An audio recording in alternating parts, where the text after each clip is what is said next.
Breaking చూస్తున్నాం. బనకచెర్లపై CM Revanth Reddy చిల్లర రాజకీయాలు చేస్తున్నారని మాజీ మంత్రి హరీష్ రావు ఆరోపించారు. చిట్చాట్ పేరుతో ఢిల్లీలో అడ్డగోలు వ్యాఖ్యలు చేశారని మండిపడ్డారు. కేవలం ముఖ్యమంత్రి కార్యాలయానికి గౌరవం ఇచ్చి ఇప్పటి వరకు సంయమనం పాటించామని అన్నారు. డ్రగ్స్ కేసులో తనపై విచారణ జరుగుతోందని రేవంత్ రెడ్డి చేసిన వ్యాఖ్యలకి ఆధారాలు చూపించాలని నిలదీశారు. ఇకనైనా రేవంత్ రెడ్డి చౌకబారు చిల్లర రాజకీయాలు మానుకోవాలని సూచించారు. హైదరాబాదులో తనతో ముఖాముఖి చర్చకు వచ్చే దమ్ము రేవంత్ రెడ్డికి లేదన్నారు. బనకచెర్లపై సీఎం రేవంత్ రెడ్డి వైఖరి బయటపడిందని ఆరోపించారు. కేటీఆర్పై రేవంత్ చేసిన చెత్త వ్యాఖ్యలను తాను ఖండిస్తున్నానని చెప్పారు మాజీ మంత్రి హరీష్ రావు.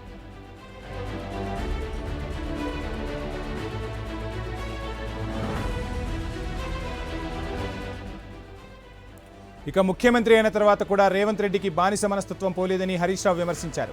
ప్రతిరోజు ప్రజల్ని కలుస్తానని చెప్పిన రేవంత్ రెడ్డి ప్రజాపాలన ఎక్కడికి పోయిందని ప్రశ్నించారు. రేవంత్ రెడ్డి ఏపీకి వత్తాసు పలకడానికి ఢిల్లీకి వెళ్లారని మండిపడ్డారు. బనకచెర్ల మీద చర్చ జరగలేదంటున్న రేవంత్ రెడ్డి తెలంగాణ ప్రజలకు క్షమాపణలు చెప్పాలని డిమాండ్ చేశారు.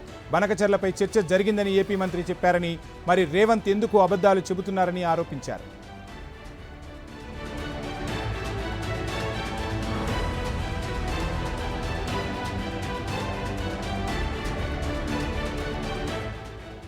నీటి వినియోగానికి నీటి పంపకానికి తేడా తెలియకుండా రేవంత్ రెడ్డి మాట్లాడుతున్నారని హరీష్ రావు ఆగ్రహం వ్యక్తం చేశారు.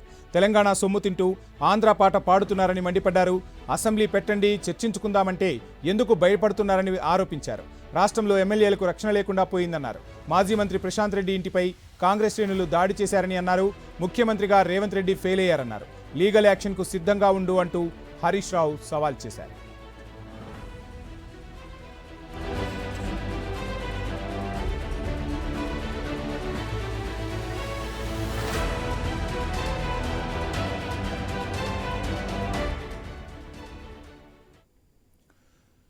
హరీష్ రావు చిట్ చాట్కు సంబంధించి ఫుల్ డీటెయిల్స్ మా ప్రతినిధి ఏవై స్వామి అందిస్తారు. స్వామి, చూస్తున్న మొత్తంగా హరీష్ రావు తీవ్రస్థాయిలో సీఎంపై మండిపడ్డారు. ఏకంగా చెత్త వ్యాఖ్యలు చేస్తున్నారు అంటూ, చిల్లర రాజకీయాలు చేస్తున్నారు అంటూ కూడా ఘాటు వ్యాఖ్యలు చేశారు.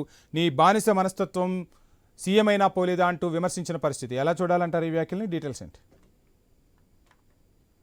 బీఆర్ఎస్ పార్టీ సీనియర్ నాయకులు మాజీ మంత్రి హరీష్ రావు సీఎం రేవంత్ రెడ్డి పైన మండిపడ్డారు. ఢిల్లీలో సీఎం చేసినటువంటి చిట్ చాట్ పాయింట్లలో ప్రధానంగా పార్టీకి సంబంధించినటువంటి వర్కింగ్ ప్రెసిడెంట్ కేటీఆర్ పైన కావచ్చు, టీఆర్ఎస్ పార్టీ పైన, కేసీఆర్ పైన ఆయన చేసినటువంటి వ్యాఖ్యల్ని ఖండించారు. దానికి తోడు ఈ ముఖ్యమంత్రి చేసినటువంటి తప్పుల్ని కప్పిపుచ్చుకోవడానికి తెలంగాణ జలవనరులను ఆంధ్రప్రదేశ్ కు కట్టబెడుతూ జరిగినటువంటి పొరపాట్లను కప్పిపుచ్చుకోవడం కోసమే ఒకవైపు సీఎం రేవంత్ రెడ్డి ఇలాంటి ఆరోపణలు చేస్తున్నారని చెప్పేసి అన్నటువంటి హరీష్ రావు ఈ ముఖ్యమంత్రి చెత్త ముఖ్యమంత్రిగా మారిపోయారు. ఇతనికి సబ్జెక్ట్ లేదు, ఆబ్జెక్ట్ లేదు, కేవలం తెలంగాణ తిండి తింటూ ఆంధ్రులకు సపోర్ట్ చేస్తున్నారు.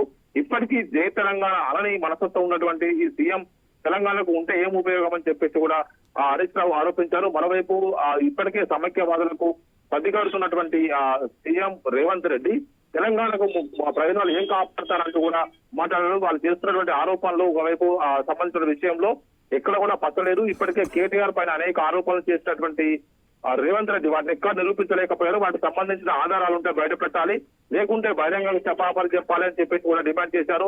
మరోవైపు రేవంత్ రెడ్డి తను చేసినటువంటి వ్యాఖ్యలు కట్టుబడి ఉంటే లీగల్ యాక్షన్ కు సిద్ధంగా ఉంటూ మేము లీగల్ నోటీస్ పంపిస్తామని అన్నట్టుగా కూడా హరీష్ రావు ముఖ్యమంత్రి రేవంత్ రెడ్డిని హెచ్చరించారు. ఒకవైపు తాను ఎంత కష్టపడ్డా ఎంత చేసినప్పటికీ కూడా కేటీఆర్ అంత స్థాయి, కేటీఆర్ అంతటువంటి పరిజ్ఞానం ఆయనకు రాదు, నా అంత ఎత్తు కూడా రాదు, కేసీఆర్ అంత స్థాయి లేదు ఆయనకని చెప్పేసి కూడా మండిపడ్డటువంటి హరీష్ రావు ఖచ్చితంగా రానున్న రోజుల్లో ముఖ్యమంత్రి రేవంత్ రెడ్డి తెలంగాణ చరిత్రలోనే ఒక ఫెయిల్యూర్ సీఎం గా మిగిలిపోతారో. అతను ఎక్కడ కూడా సరిగ్గా పరిపాలన చేయట్లేదు, ఏ వ్యవస్థ కూడా మొత్తం దేనికి చేత కావడం లేదు. ఇటు హోంమంత్రిగా అతను అన్ని విషయాల్లో ఫెయిల్ అయ్యారు. రాష్ట్రంలో లా అండ్ ఆర్డర్ పూర్తిగా విఫలమైంది. ఒకవైపు ఎక్కడ చూస్తున్నా దౌర్జన్యాలు, దాడులు, కాల్పులకు తెగబడుతున్నారు, క్రైమ్ రేట్ పెరిగిందని చెప్పేసి కూడా ఆరోపించినటువంటి హరీష్ రావు ఈ విషయం మొత్తం సంబంధించి ఏకంగా ఎమ్మెల్యేల ఇళ్లపైన దాడులు జరుగుతున్నాయని చెప్పేసి గుర్తు చేశారు.